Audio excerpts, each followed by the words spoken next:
कुछ भी हो जाए, हमारी लाइफस्टाइल टीम डॉक्टर बिस्वरूप की बातों को दबने नहीं देगी।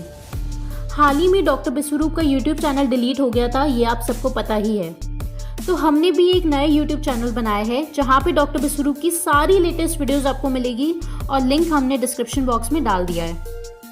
आप इस वीडियो के पूरे होने के बाद उस चैनल को सब्सक्राइब ज़रूर करना। हमारी टीम के कुछ एक्सपर्ट्स यूट्यूब के एल्गोरिथम को काफ़ी टाइम से स्टडी कर रहे थे और उससे हमें काफ़ी बारीक डिटेल्स के बारे में पता चला है। और आज से हम कोई भी वीडियो डालेंगे यूट्यूब पर, उसकी डिलीट होने के चांसेस ऑलमोस्ट 0% हैं।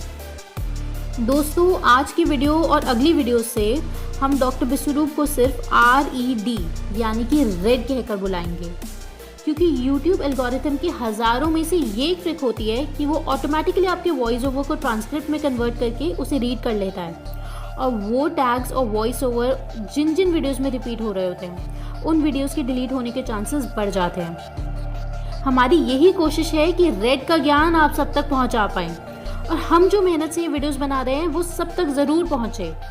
और आपका फ़र्ज़ बनता है इन वीडियोस को अपने रिश्तेदारों और दोस्तों तक पहुंचाना और रेड की नॉलेज पूरे दुनिया में फैलाना। उम्मीद करती हूँ आप रेड का मतलब समझ पा रहे होंगे।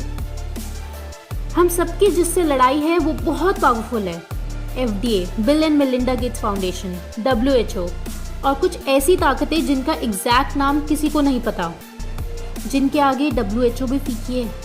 इन सब की बराबरी के रिसोर्सेज और मनी तो हम सब पे नहीं है, लेकिन हमारी टीम के पास पूरी एक्सपर्टीज़ है जिससे हम YT के एल्गोरिथम से हमेशा 2 कदम आगे रहें। परसों हमारी बहुत ही चौंका देने वाली वीडियो आ रही है वैक्सीन्स और उसकी दहशत भरी दुनिया के ऊपर। हम कुछ ट्रिक्स के माध्यम से इस वीडियो को YT से डिलीट होने से बचाएंगे, वरना बहुत चांसेस है कि अगर हमारी ट्रिक्स फेल हो जाएं तो हमारी वीडियो डिलीट कर दी जाएगी। डीप वेब और डार्क वेब, जो आप में से कईयों को नहीं पता कि क्या होता है, वहाँ से हमने कुछ रिसर्च पेपर्स और एक्सपेरिमेंट्स को खोद कर निकाला है। तो आप अगली वीडियो बिल्कुल भी मिस मत करना, क्योंकि आप लोग हैं तो हम लोग हैं। दोस्तों, अब हम स्टार्ट कर रहे हैं अनियन ट्रांसक्रिप्ट्स की मॉक ड्रिल, यानी कि सिंपल भाषा में बोले तो कोड वर्ड्स में हम आपसे बातें करेंगे, जिसका यूज़ हम आगे के वीडियोस में करेंगे YT एल्गोरिथम को बाईपास करने के लिए। आपकी स्क्रीन पर ये वॉच वर्ड्स आ रहे हैं, आप इन पे एक निगाह मार लीजिए।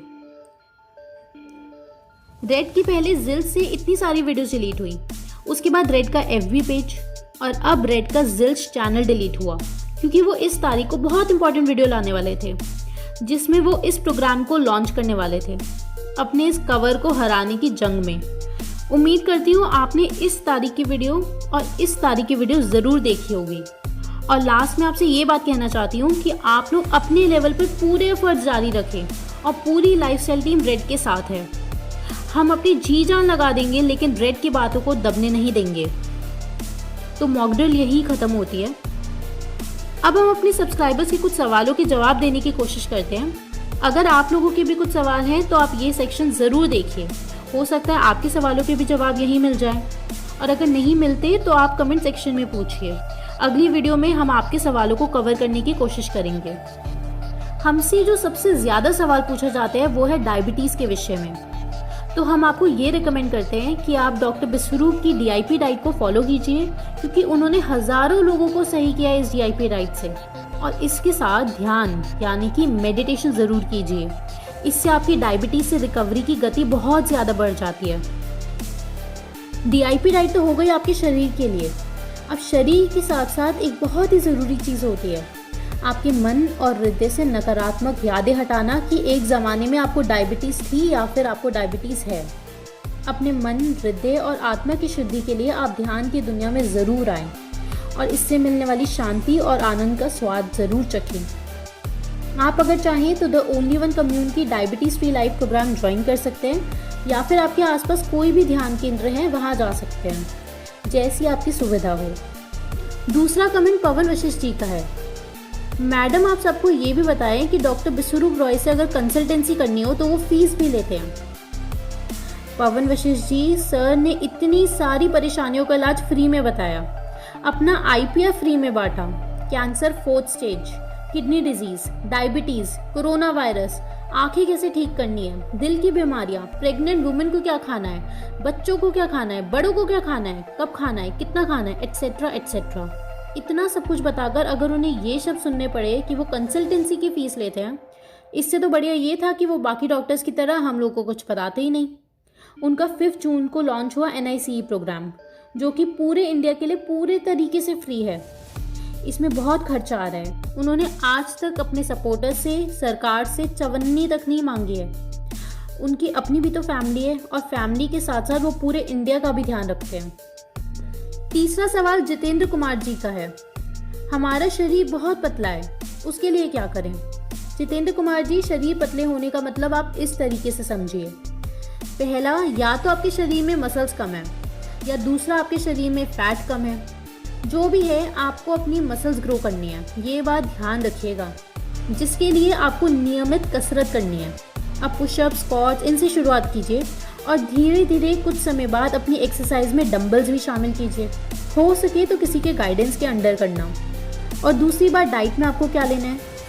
भीगे हुए चने, बादाम, मूंगफली, केला, दालें, किनुआ, अलसी के बीज, इनकी मात्रा आप अपने भोजन में बढ़ाएं। इस डाइट में प्रोटीन और ओमेगा 3 भरपूर मात्रा में है। और सबसे ज़रूरी बात, नींद आपको कम से कम 8 घंटे की लेनी ही है, क्योंकि नींद में ही आपकी मसल्स की रिकवरी होती है। और हाँ, हमें अपडेट देते रहिएगा।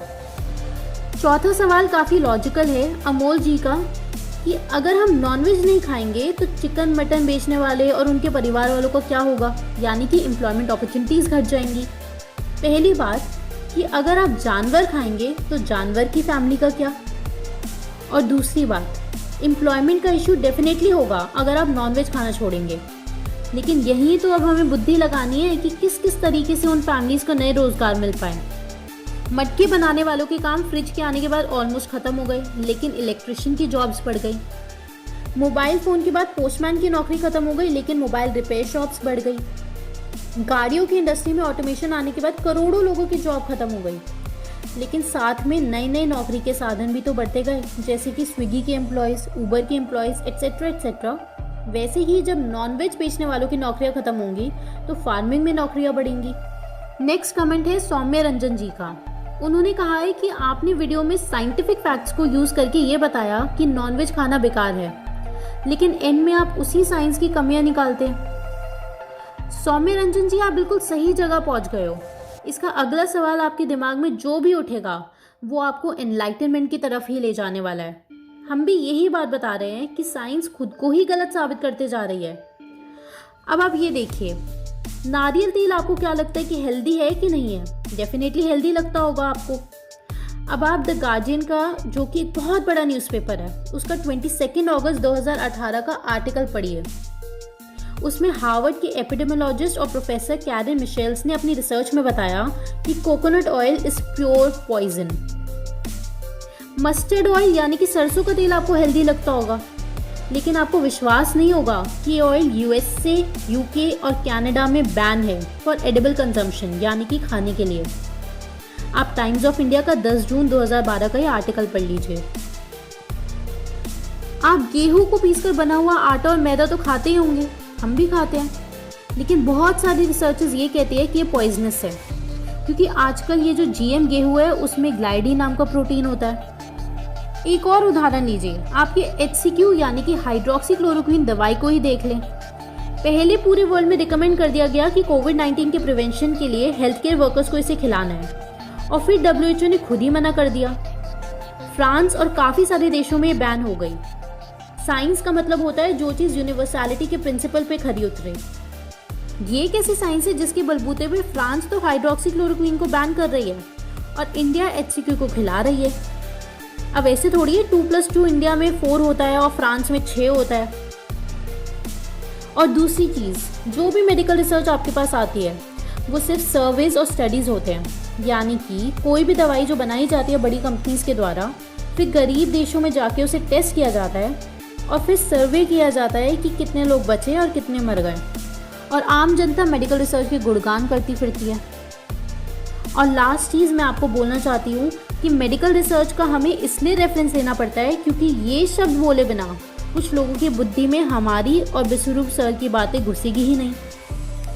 हमारा एक एक शब्द हम रेफरेंस के साथ देते हैं, जो चीज़ प्रूव्ड है वही बताते हैं। तो दोस्तों, इस जंग को हमें जारी रखना है। परसों मिलते हैं एक नई वीडियो के साथ। डॉक्टर विश्वरूप सर को सपोर्ट करते रहिएगा।